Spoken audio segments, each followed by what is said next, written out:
أشهد أن محمد رسول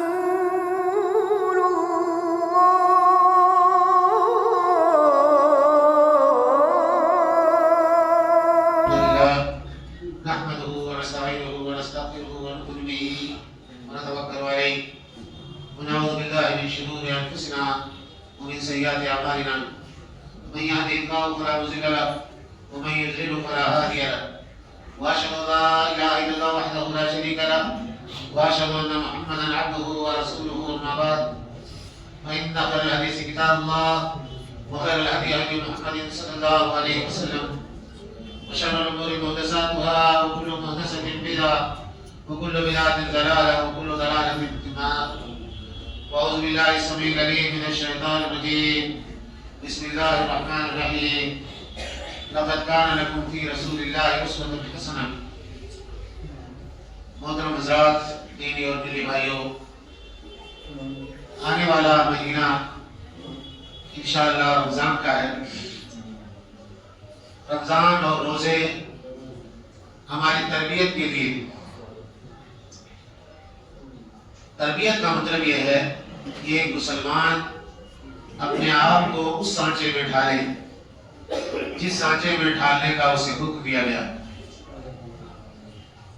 اسلام کی تعلیمات ہماری پوری زندگی کو محیط ہے، یعنی زندگی کا کوئی گوشہ ایسا نہیں ہے جس میں ہمیں اسلام کی طرف سے رہنمائی نہ ملتی.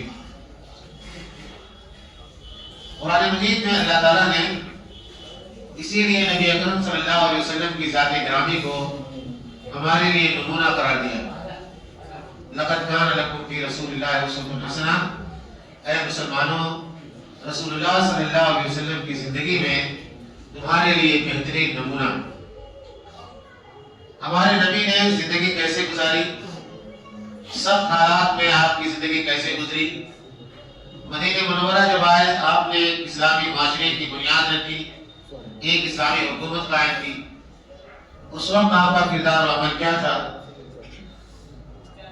زندگی کے مختلف مسائل میں پڑوسیوں کے ساتھ، بیویوں کے ساتھ، بچوں کے ساتھ، کاروباری معاملات میں، لین دین میں، دوستوں سے تعلقات رکھنے میں نبی اکرم صلی اللہ علیہ وسلم کا طریقہ کیا تھا، اسے جاننا ایک مسلمان کے لیے ضروری. اسی وقت وہ اپنے نبی کی پیروی کر پائے گا اور اپنے نبی کی زندگی کو اپنے لیے نمونہ بنا پائے گا. بس قسمتی سے جب ہم نبی اکرم صلی اللہ علیہ وسلم کی سیرت بیان کرتے ہیں تو سیرت کا مطلب ہم واقعات سمجھ لیتے ہیں. واقعات میں جو چھپے ہوئے نصائح عبرت کی باتیں وہ ہم کھول کر نہیں بیان کرتے یا وہاں تک نہیں پہنچ پاتے. نبی اکرم صلی اللہ علیہ وسلم کا طریقہ رویہ اپنے دشمنوں کے ساتھ کیا تھا.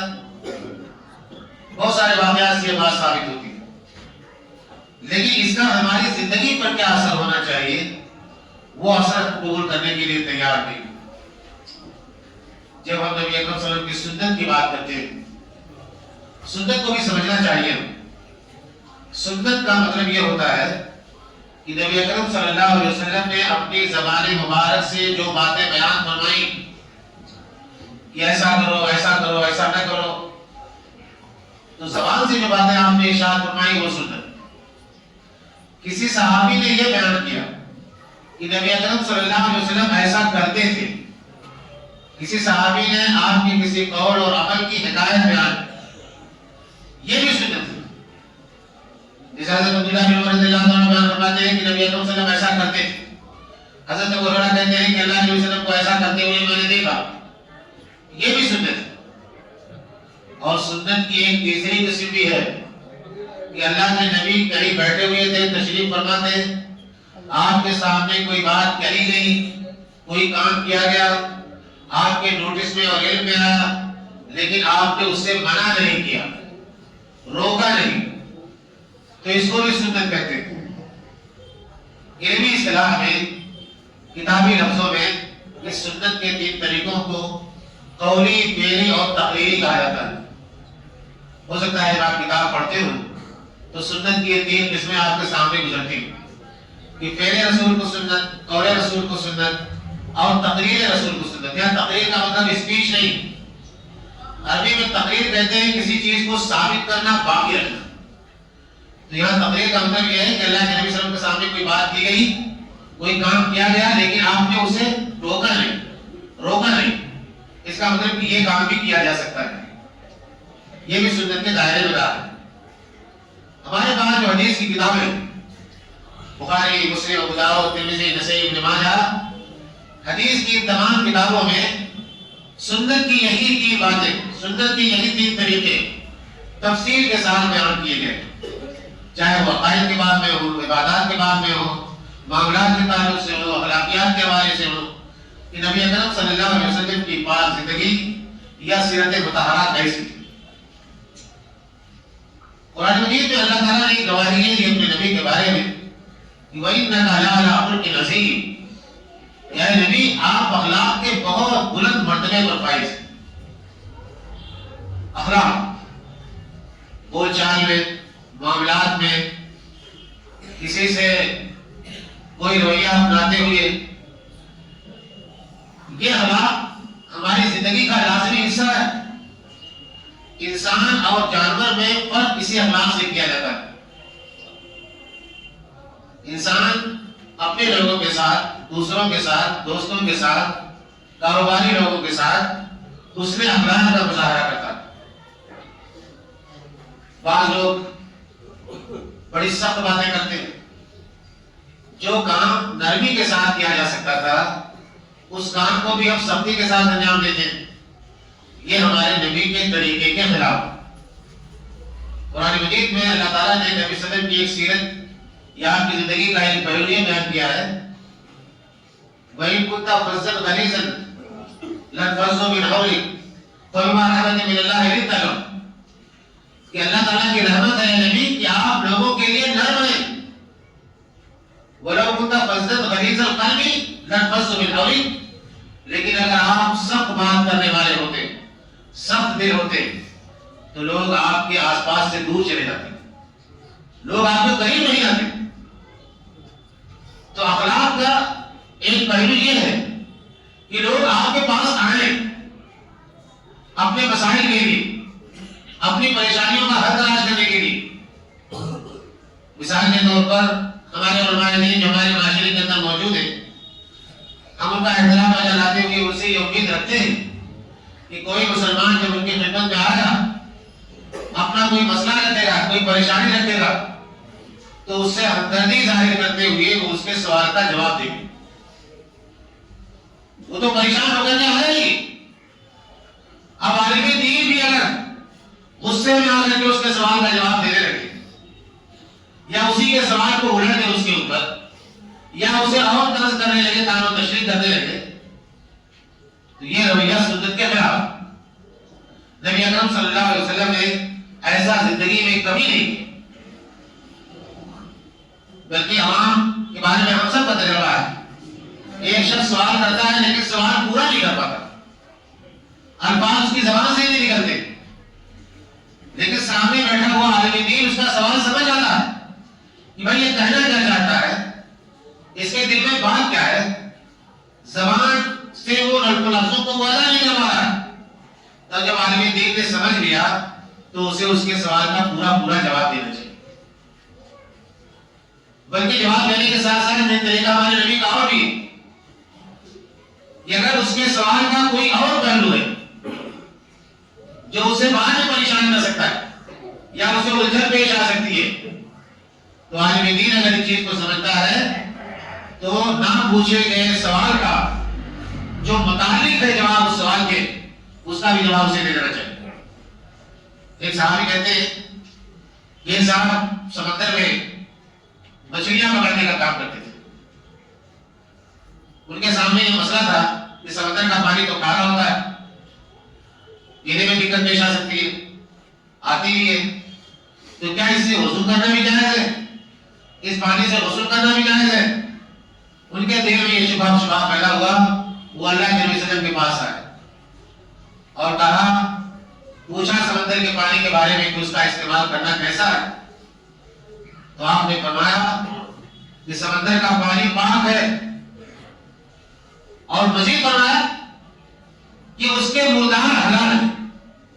مردار کے بارے میں سوال نہیں پوچھا، لیکن اللہ کے نبی نے سمجھ لیا کہ جب یہ سمندر میں جاتا ہے، مچھلیوں کا کاروبار کرتا ہے، مچھلیوں کا شکار کرتا ہے، تو یہ مسئلہ اس کے سامنے پیش آ سکتا ہے کہ اگر کوئی مردہ مچھلی سمندر میں بھی جائے، یا مچھلی عام طور سے تھوڑی دیر کے بعد مردہ ہو جاتی ہے، اسے ذبح کرنے کی ضرورت نہیں ہوتی، تو کہیں اس کو یہ شبہ نالائق ہو جائے، اسی لیے آپ نے اس کا بھی جواب دیا۔ اب ہمارے اسلام کے درمیان تفصیلی بحث آتی ہے کہ یہ سمندر کی مردار سے کیا ہو رہا ہے۔ تو صحیح بات یہ، واضح بات یہ ہے کہ ہر وہ جانور جو کسی خبیث جانور کی شکل کا نام، جیسے بعض مچھلی میں سمندر میں پائے جانے والے جانور سور کی شکل کے ہوتے ہیں، گدھے کی شکل کے ہوتے ہیں، تو جو جانور حرام ہے خشکی پر، انہی شکلوں کے جانور اگر سمندر میں پائے جاتے ہیں تو ان کا کھانا جائز ہے۔ دوسرے سارے جانور، ساری چیزیں جو مچھلی کی نوعیت کی ہے، ان کا استعمال کرنا جائز ہے۔ اور ایک اصولی بات اور بتائی گئی ہماری کتابوں میں کہ ہر وہ جاندار جو سمندر میں پایا جاتا ہے، اگر پانی سے اسے باہر نکال دیا جائے تو وہ زندہ نہ بچے، مر جائے، وہ مچھلی کی نوعیت کا ہے۔ سانپ بھی پایا جاتا ہے سمندر میں، آپ نکال دیجیے، اس خشکی پر بھی گھومتا پھرے گا۔ کیکڑا بہت مشہور کیڑا ہے، بڑا ہوتا ہے اور کافی گوشت ہوتا ہے، اس کے اندر پرائٹم بے شمار ہوتے ہیں۔ امام شافعی رحمۃ اللہ نے کیکڑے کے کھانے کو جائز قرار دیا، لیکن امام حنیفہ رحمۃ اللہ نے کہتے ہیں کہ نہیں جائز نہیں۔ اس کی وجہ یہ ہے کہ وہ خشکی پر بھی زندہ رہتا ہے اور پانی بھی زندہ ہے۔ یہ مثال دینے کا مقصد صرف یہ تھا میرے کہ نبی اکرم صلی اللہ علیہ وسلم کی رحمت اور انسانوں کے تعلق سے آپ کی ہمدردی یہ تھی کہ آپ نہ صرف سائل کے سوال کا جواب نہیں دیتے، بلکہ سوال سے متعلق کچھ اور چیزیں بھی ہوتی تھی۔ آپ سمجھتے تھے کہ شاید اس کی بھی اس کو ضرورت پیش آ جائے تو آپ اس کا بھی اس کے پوچھے بغیر جواب دے دیتے۔ آج صورتحال بدل گئی۔ بعض کو ہمارے یہاں پیشاور لوگ پیدا ہو گئے۔ پیشاور کا مطلب یہ ہے کہ تقریر کریں گے تو پیسہ چاہیے، درس دیں گے تو بھی پیسہ چاہیے، بلکہ اب تو فتوے کی دکانیں ایسی کھل گئی ہیں کہ آپ 500 روپے پہلے ٹرانسفر کیجیے، اس کے بعد آپ کے سوال کا جواب دیا جائے گا۔ دلیل یہ دی جاتی ہے کہ جو مفتی بیٹھا ہوا ہے اس کا خرچہ کون اٹھائے گا، تو سوال کرنے والا اس کا خرچہ اٹھائے۔ یہ زیادتی کی بات ہے۔ ہر سوال کرنے والا صاحب حیثیت نہیں ہوتا۔ جو لوگ صاحب حیثیت تھے وہ ہمارے مدرسوں کو، دارالعلوم کو الحمدللہ چندہ دے رہے ہیں، لیکن آپ ہر آدمی سے کیسے مانگ سکتے ہیں؟ یہ درخواست کی جا سکتی ہے کہ یہ ادارہ ہے آپ کا، یہ دارالعلوم ہے آپ کا، یہ مدرسہ ہے آپ کا، یہ مسجد ہے آپ کی، آپ اس پر اخراجات خرچ کیجیے۔ لیکن یہ نہیں میں کوئی فتویٰ بتاؤں گا تو اتنے پیسے لوں گا، میں جمعے کا خطبہ دوں گا تو اتنے پیسے لوں گا، میں درس قرآن دوں گا تو اتنے پیسے لوں گا۔ یہ رویہ بہتر نہیں۔ بڑی بدقسمتی کی بات یہ ہے، میں نے دیکھا ہے کٹیہار وغیرہ کا وہ علاقہ بہار میں، شہنشاہ سوری آبادی کہلاتا ہے وہ علاقہ۔ ہمایوں سے جب شہنشاہ سوری کی فوج آ گئی تو یہ سب جنگلوں میں بکھر گئے۔ اس زمانے میں وہ سب جنگل تھا، دوآبا تھا اس کا، گنگا کا، اور گنگا کے دوآبے میں دونوں طرف جنگلات کے، وہاں یہ قوم بکھر گئی۔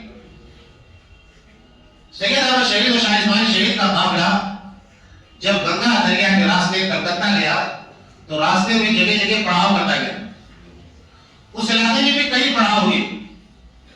اچھا، یہ دونوں ہمارے بزرگ بہترین دائی، ان کی بات میں اللہ تعالیٰ نے اثر رکھا تھا کہ جہاں بھی پہنچتے تھے لوگ توحید و سنت کے قائل ہو جاتے تھے۔ اس علاقے میں بھی 2-3 جگہوں پر قیام ہوا تحریک شہیدین کے ان دونوں ذمہ داروں کا، اور وہ پوری آبادی اہل حدیث ہو گئی۔ سینکڑوں گاؤں اہل حدیثوں کے کٹیہار کے علاقے میں پائے جاتے ہیں۔ دین سے محبت ہے، لگاؤ ہے، علماء کا احترام ہے، لیکن یہ بری رسم 10 سال سے یہ چل پڑی کہ کچھ پیشہ ور وائز وہاں اپنے ایجنٹ رکھتے، گاؤں والوں کو تیار کرتے ہیں کہ فلاں آنے کو بلاؤ، وہ 1 لاکھ روپے تقریر کے دیں گے۔ ایجنٹوں کا اس میں 25% 20% کمیشن ہوتا ہے۔ وہ غریب علاقہ سیلاب آتا ہے پورا گاؤں سڑک پر آ کر کے آباد ہوتا ہے اپنے جانوروں سمیت. اونچی اونچی سڑکیں سب گورنمنٹ نے بنا رکھی ہے. گاؤں تو نشے میں ہے لیکن سڑکیں اونچی اونچی ہے تو سیلاب آتا ہے تو لوگ سڑک پہ آ کے آباد ہو جاتے ہیں جب تک پانی بھرا رہتا ہے. ایسے غریب علاقوں سے کمائی کرنے والے لوگ دین سے محبت رکھنے والوں کا استحصال یہ رویہ اپنا لیا ہے. ابھی آپ نے دیکھا ہوگا ایک ویڈیو ایک صاحب کا وائرل ہوا. اس معاہدے پر گاؤں والوں نے ان کو تبلیغ کرنے کے بلایا تھا کہ آپ چندہ بھی کروائیں گے اور جتنا چندہ ہوگا اسی کے حساب سے آپ کو معاوضہ دیا جائے گا. اتفاق سے ان کو کسی اور جلسے میں بھی کہا تھا اسی رات میں جلدی تبلیغ ختم کر کے وہ جانا چاہتے تھے. گاؤں والوں نے پکڑ لیا کہ آپ سے جو معاہدہ تھا کہ آپ چندہ کرائیں گے اتنا آپ پہلے کیسے جا سکتے ہیں. آپ چندہ کرائیے کہ آپ کو آپ کا معاوضہ دیا جائے گا. بات بڑھ گئی اور اس میں پولیس آ گئی. اب آپ یہ بتائیے کہ یہ سب طریقے دعوت و تبلیغ کے یہ دعوت و تبلیغ کا طریقہ ہے. ہم نے دعوت و تبلیغ کو کاروبار بنا لیا. کہاں ہے وہ علماء جو سوکھی روٹیاں کھانے کے لیے عوام کے اندر دعوت و تبلیغ کا کام کرتے تھے. میں نے بڑے بہت بزرگوں کے حالات چنے ستو اپنے تھیلے میں رکھ کر کے نکل جاتے تھے بستی کے بستی. 2-4 روز ایک بستی میں قیام کیا وہاں لوگوں کو واضح نصیحت کی نماز کے طریقے سکھائے کچھ دعائیں سکھائی. 4-5 روز کے بعد وہاں سے نکل گئے. انہیں کوئی ضرورت نہیں تھی کوئی صاحب ایسے کوئی دعوت کرے مرغے گرائے اور بہترین کھانا میں خوشبو اٹھتے ہوئے کھانے ہمارے مدعو میں پیش کرے. ان تمام چیزوں سے میں نیاز علماء کی خودداری جب سے ختم ہو گئی تب سے دعوت و تبلیغ بھی کاروبار ہو گیا. پہلے طور سے اگر آپ سمجھتے ہیں کسی عالم کی مجبوری کو کسی عالم کی ضرورت کو تو ضروری تھوڑی ہے کہ اس کا اعلان کر دیں آپ اس کی مدد کریں.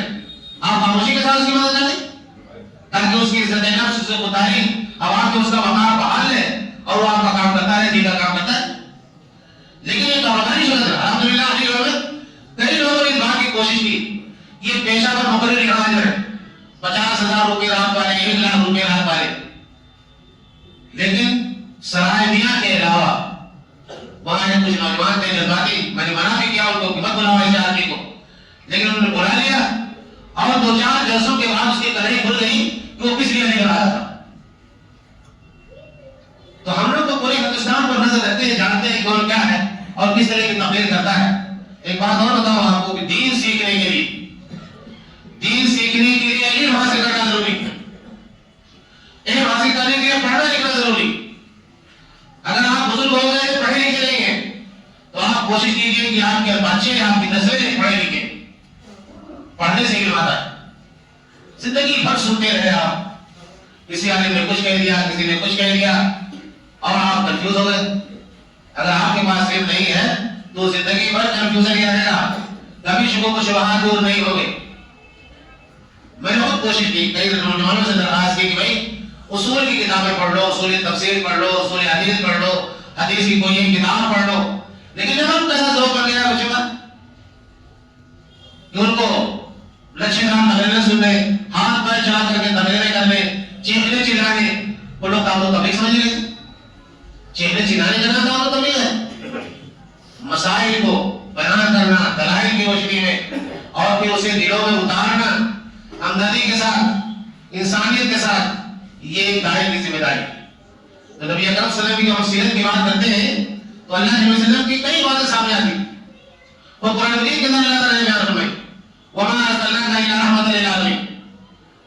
بڑے مختصر لفظوں کی آیت ہے لیکن آپ غور کریں تو اس کے اندر معنی کا سمندر پوشیدہ ہے.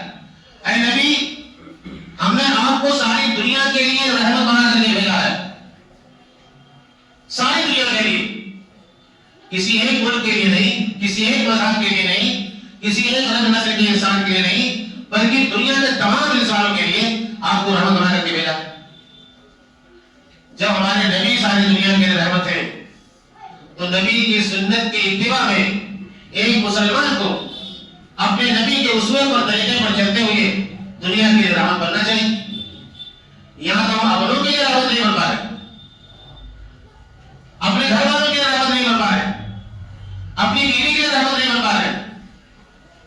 یہ کیسے سنت کی اتباع. نبی اکرم صلی اللہ علیہ وسلم نے جو باتیں ازدواجی زندگی کے بارے میں بیان فرمائی وہ محدثین نہیں کتاب المعاشرہ میں نظر کی، کتاب النکاح اور کتاب الطلاق کے اندر ساری حدیثیں آتی.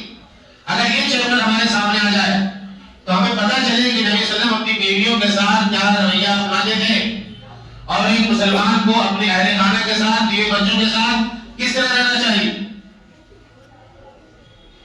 لیکن ہم کوشش کرتے ہیں کہ سنت کے مطابق نماز پڑھیں، لیکن ہماری کوشش یہ نہیں ہوتی کہ ہم بیوی کو بھی وہ مقام دیں جو نبی صلی اللہ علیہ وسلم اپنی بیویوں کو دیتے تھے.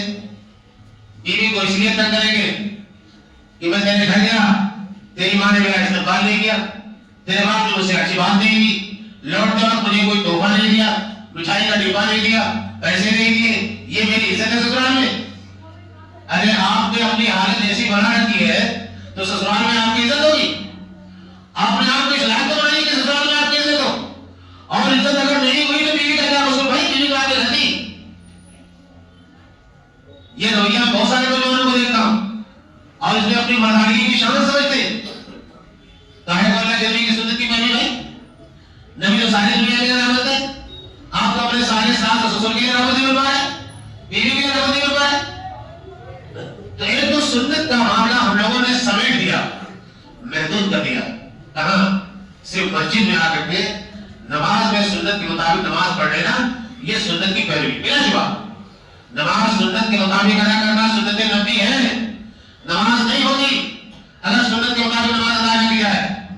لیکن سنت باہر بھی ہے، گھر میں بھی ہے، مارکیٹ میں بھی ہے، کارخانے میں بھی ہے، تعلقات میں بھی ہے، ملاقات میں بھی ہے، پڑوسیوں کے ساتھ بھی ہے. یہ سنتوں کو نہیں مانا. آج جو ہمیں توازن پیدا ہوا ہماری زندگی میں، اسی وجہ سے پیدا ہوا کہ ہم نے سنت کے ایک وسیع مفہوم کو محدود کر دیا. دوسری بات یہ کہ قرآن مجید میں اللہ تعالیٰ نے ایک بات کی طرف توجہ دلائی ہے انسانوں کو اور نبی سے مخاطب کیا.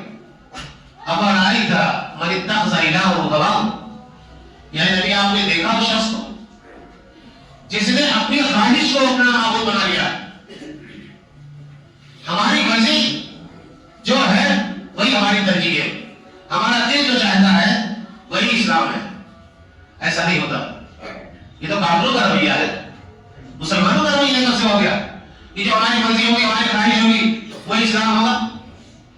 ایک صاحب لڑنے کے لیے آگے کہے 2 مہینے تھی، باپ کا انتقال ہو گیا، دونوں بہنوں کی میں نے شادی کر دی، بہت اچھا خاصا جہیز دے دیا، اب ان کا وراثت میں کیا حصہ؟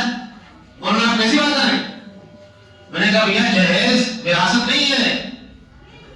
آپ نے جہیز کی رسم نبھا کر کے نیا کام کیا، معاشرے نے غلط کام کروایا آپ سے. لیکن باپ جو جائیداد چھوڑ کر کے گئے اس میں دونوں بہنوں کا حصہ ہے، اور اگر آپ نہیں دیں گے تو قیامت کے دن آپ کی بات پرس ہوگی. ارے ایسا کام ہوتا ہے؟ کوئی نہیں دیتا، سب بہنوں کا خرچ میں دیتے ہیں، انہوں وراثت میں جاتا ہے. میں نے کہا دین آپ کے مزاج کے مطابق نہیں چلے گا. دین وہ ہے جو قرآن و حدیث کے اندر محفوظ ہے. تو ہم نے اپنی خواہش کو اپنا دین بنا لیا، اپنا معبود بنا لیا، اپنا رب بنا لیا، اور چاہتے یہ ہے کہ ہمارا عالم دین بھی ہماری اسی بات کی تعریف کرتے. اور بہت سارے لوگ تعریف کر دیتے. مجھے حیرت یہ ہوتی ہے کہ کیا علم دین پڑھ کے آئے لوگ، مدرسوں نے ان کو علوم شریعہ پڑھایا، ملت اسلامیہ نے پیسہ خرچ کیا ہمارے اوپر. ہماری ذمہ داری ہے کہ جو دین ہم پڑھ کر کے آئے ہیں وہ دین صاف صاف آپ کو بتائیں، اس میں کوئی اپنی خواہش نہ شامل کرے. کون راضی ہوگا، کون ناراض ہوگا، کون خوش ہوگا، کون نہ خوش ہوگا، دین بتانے میں اس کی پرواہ ہمیں دین کو نہیں کرنی چاہیے. تو تربیت جسے ہم کہتے ہیں وہ تربیت آتی ہے ان تمام معنی کو سمجھنے کے بعد. رمضان کا مہینہ جو آ رہا ہے، روزہ رکھتے ہوئے تربیت کے اس پہلو کو اگر ہم پیش نظر رکھتے، مد نظر رکھیں تو شاید یہ 1 مہینے کا روزہ ہماری شخصیت کو چار چاند لگا دے، ہماری شخصیت کو بدل دے اور ہمیں ایک اچھا انسان اور مسلمان بنا دے. اللہ تعالیٰ سے دعا یہ ہے کہ ہمیں اسلام کو صحیح طور پر سمجھنے اور اس پر عمل کرنے کی توفیق عطا فرمائے.